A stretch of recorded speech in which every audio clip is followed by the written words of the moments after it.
connected with a slight delay due to scheduling conflicts and general just difficulties and busy schedules on behalf of the moderating team, is back for more GT7 racing action. This marks the start of the ARC Super GT Championship for, God knows what, like the 5th or 6th time running? I don't know, we were doing it on GT Sport anyway, and that was 4 years ago, at least. Oh my god, it was 4 years ago. Wasn't there a car? Oh boy. Wasn't there?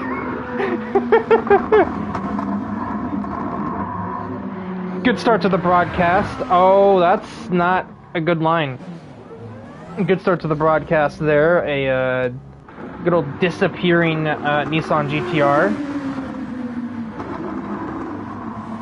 God, the anti-lag.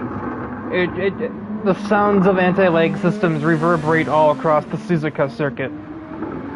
Because apparently, us English speakers emphasize it wrong. I think. I've heard both, honestly. It's like insurance versus insurance. Or Manhattan versus Manhattan. No, it's Suzuka or it's Suzuka. I have heard both. I hear most Japanese speakers say Suzuka, but I'm not Japanese. So, I don't know.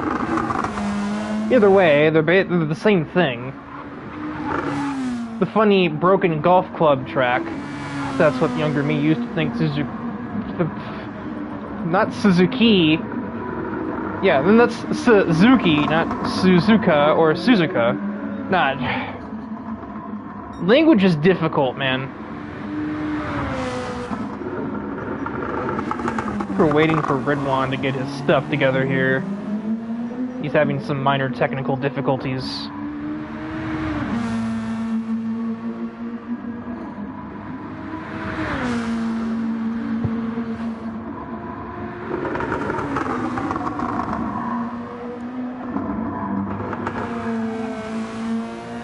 And as a fair warning to the viewers, I was not prepared for the race today.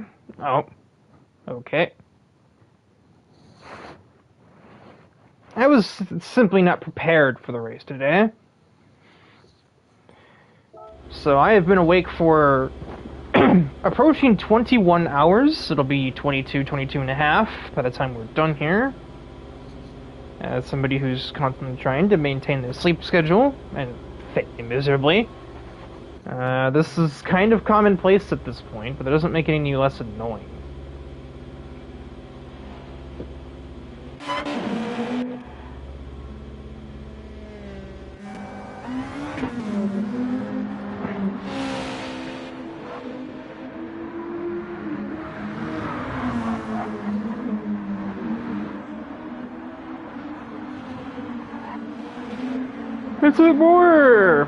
It's a more steep jump than you'd think to go from GT3s to Group 2s slash, GT500 cars.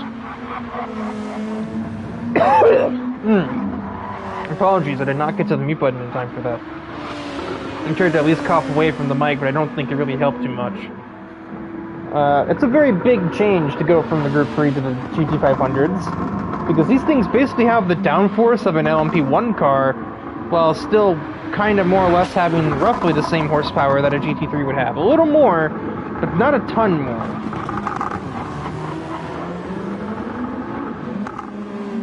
And a Super GT car, you can almost hold your own against an LMP1, especially older models. And God forbid it's a Group C, and it's a track that's, like, twistier. But then, yeah, my voice is not prepared either, because, it's been in use for 21 hours straight. So, just fair warning, you'll be hearing a lot of throat clearing, and probably some more hacking and coughing, because my throat doesn't want to function too much right now, but here we go into qualifying.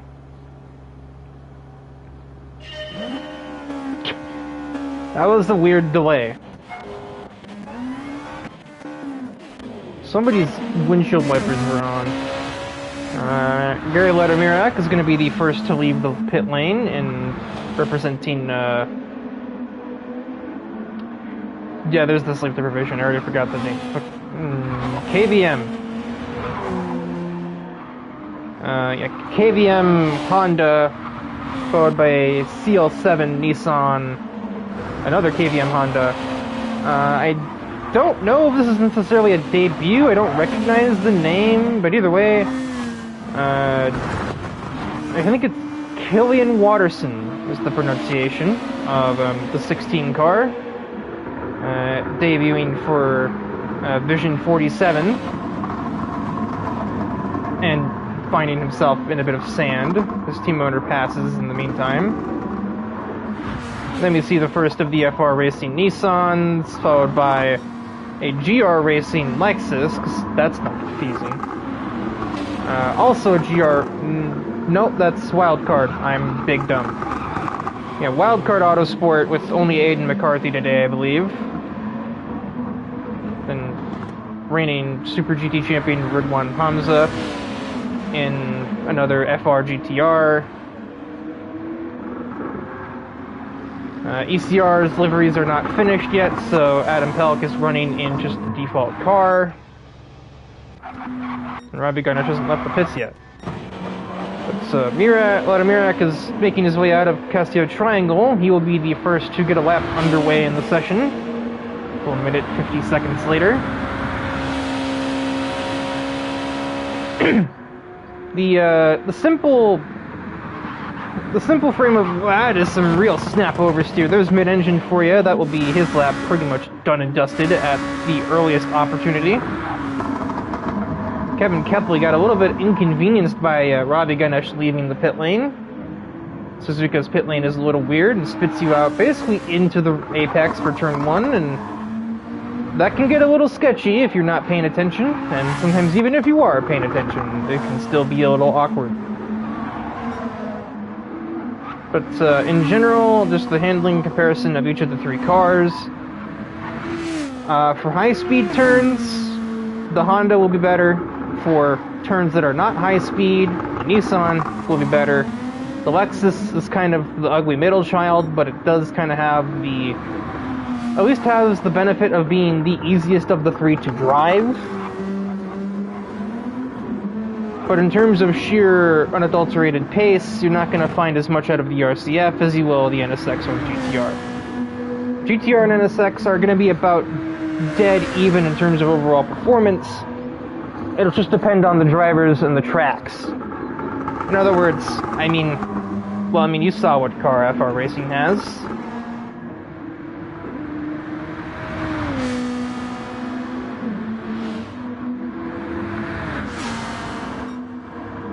However, that is Nissan's strongest team by a decent margin. But then you look at Honda, which has Vision 47, which has KVM, though KVM's best drivers are not going to be here this week. My game